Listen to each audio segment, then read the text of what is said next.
So are the LeBron 2 Retros a better fit for LeBron James at this point in his career versus the 20s or the next gens?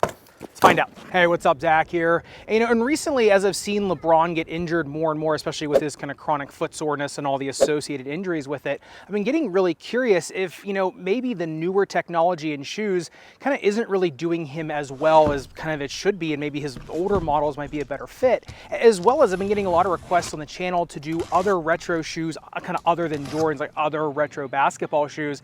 And so when I saw the LeBron 2s come out, I really wanted to get my hands on a pair, and coincidentally, my friends over at Poison wanted to give me a taste of how their sneaker and fashion marketplace and authentication system work. And so I'm pretty excited that Poison agreed to send me these over to sponsor this video so I get my hands on a pair. And Poison is one of the easiest online marketplaces out there to find new as well as retro shoes like the LeBron 2s with surprisingly great prices compared to others, and an 8-step authentication system, which I don't know about you, but at least gives me a little bit more peace of mind versus trying to roll the dice getting these retros by some other means. And honestly, it's kind of what the whole purpose of it is. It was really easy to get the shoes I wanted. When I went to finalize my purchase of the LeBron 2s, the website said the logistics took 14 to 18 days, but I actually received them in 10 days. And when I wanted to talk to somebody there about my purchase, it was really easy just to get a hold of someone. So if you want to pick up a pair of these LeBrons for yourself or just any other shoe or fashion product, I'll leave a link in the description below. And thanks to Poison again for sponsoring this video, and let's get into LeBron 2s.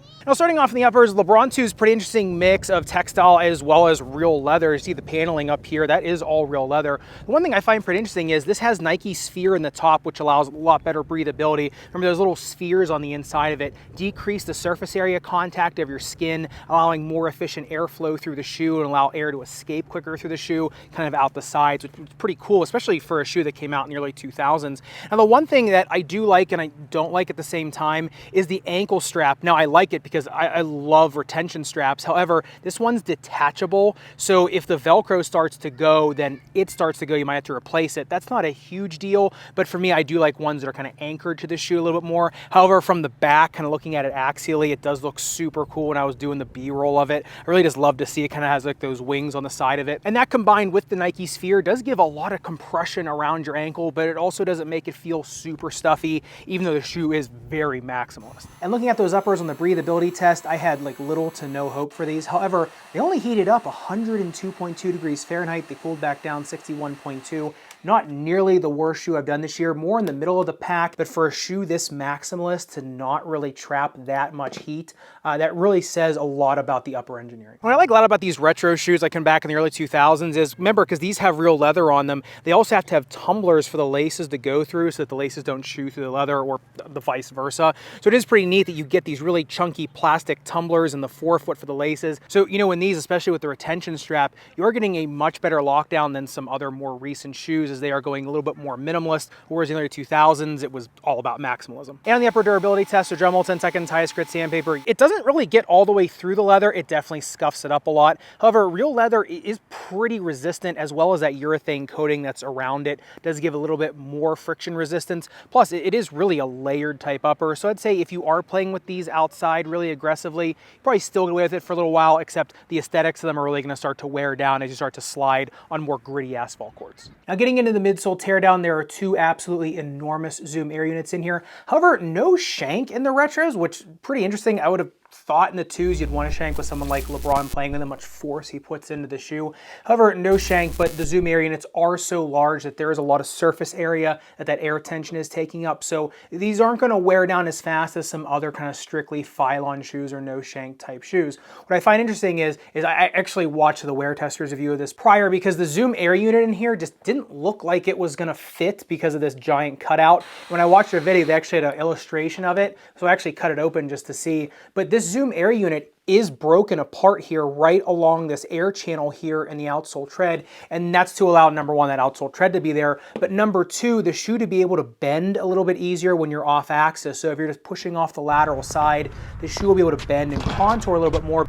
I'm not sure what that's called, but it was fun. Because it is such a flat bottom heavy tread profile, having something in there with a bend point or a break point in there will allow the shoe to conform a little bit more to your foot, make it a little bit more comfortable. Now, I didn't necessarily feel that underfoot. I did notice these shoes kind of whipped around a little bit easier when I was jumping back up and forth. Like I said, I don't think you're gonna notice it, but I think if they put just a straight Zoom Air unit in it, you would notice if you didn't have it. But looking at the performance of the LeBron 2 versus just the material science, now I got 41.5 centimeters in the heel of bounce height versus 44 in the forefoot. That is some of the best bounce height I have gotten this year out of any shoe. Those big beefy Zoom Air units just really do awesome. Plus in the heel, you get this little plastic ring going around the Zoom Air unit, which also is going to give a little bit more durability, which I really do like.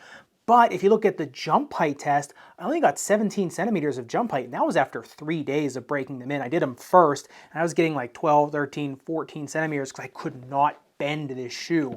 Once I broke it in, that's when I was able to start extracting a little bit more jump height. And once again, these don't have an internal shank, so you're not really getting that rigid beam or diving board effect on these either. I would say for cushion and rebound and crash landings, these are phenomenal. They really disperse energy throughout the shoe well. It's just for launches, got to break them in a lot first. I think when we get to the durability section of that, it might start to wane at times, but I think an orthotic will really help them out. Now, getting into the outsole tread of LeBron 2s, the actual design of the outsole tread, I really like, even compared to most modern models. You get really large surface area coming here on the lateral heel going all the way up into the forefoot for pivoting. Then you almost get this block-like quasi-herringbone going all the way through the shoe. The tread depth does get really shallow in the heel as well as on the lateral forefoot, a little more chunky on the medial forefoot, obviously a little more durability. The one thing I will say is it is a lot like the Witness collection. The heel is a little bit wider, which is nice, so you get a much more stable base, but it is a little bit more streamlined. So if you like the treads on the more Witness side of the LeBron family, you'll like these. If you like more like the LeBron 20 type treads where they're a little bit fatter in the forefoot, the flange is a little bit sharper, you get a little bit more of a wider base up there, and you're gonna like those a little more. And looking at the speed ratio, the LeBron 2s, they come in at a 2.28, honestly better than I thought they were gonna be, better than a lot of others out there. However, like I said, you really have to break these in to even get remotely close to like a fast playing shoe out of these. They are pretty bottom heavy.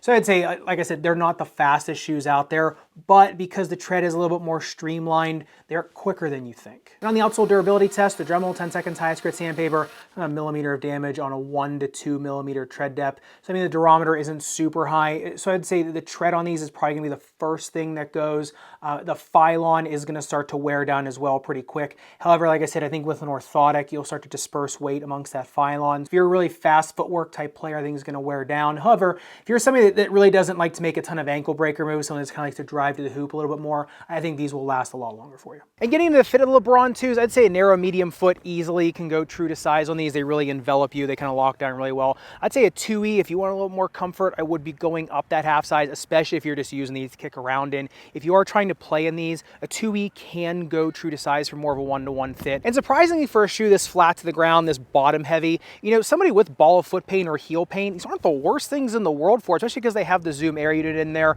And I think if you put a low profile orthotic in these, you'll get a lot of the benefits of both those Zoom Air units, as well as a little more contour on your arch, as well as the good lockdown for an orthotic in these. So I would say if you are snake bitten and you got a low profile orthotic, this is actually a pretty good pickup. But getting into the playability of the 2s, you know, should LeBron be using these over the 20s or the next gens, given a lot of his foot issues recently? I will say the amount of protection that all that air tension provides is pretty nice. Plus, LeBron does use custom orthotics in his shoes, plus his shoes are made to measure. Remember, he has custom lasts made to his foot, so they fit perfectly. So I would say in terms of shock absorption on the 2s, if I were LeBron versus the 20s or the next, I would be thinking pretty hard about at least this air setup in the shoe.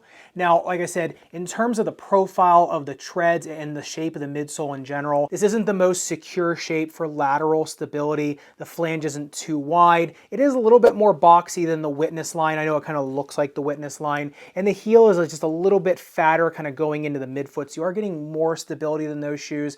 Or I will say the 20s are just a little bit more stable than these. I think that the flange is just a little bit sharper. So I think to blunt force trauma, kind of trying to drive to the net through a crowd, these are going to be really good to protect the foot. And I think for rebounds going up and down, up and down, up and down, these are going to provide his foot a little bit more protection, especially with those custom orthotics in it. I think if you're worried about speed and stopping power, I think you got to go with the 20s because that flange digs in so well. That rubber profile is super nice for indoor courts, and they're just a little bit easier to move around where there's so many degrees of freedom in the 20 versus in the 2s. But if you're looking for lockdown, looking for protection from kind of outside forces, then go with the 2. I think it's basically what's bothering him on the day is kind of what shoe you should be putting on. But of course, love to know your thoughts on the 2s. You're looking to grab a pair of these even just for kicking around, or you want to buy some of these to actually get on court and play. And I'd love to know if you've had some experience on hardwood or on outdoor asphalt and concrete. Let me know in the comments down below. And if you want to pick up a pair of these, like I said, I will leave a link in the description below.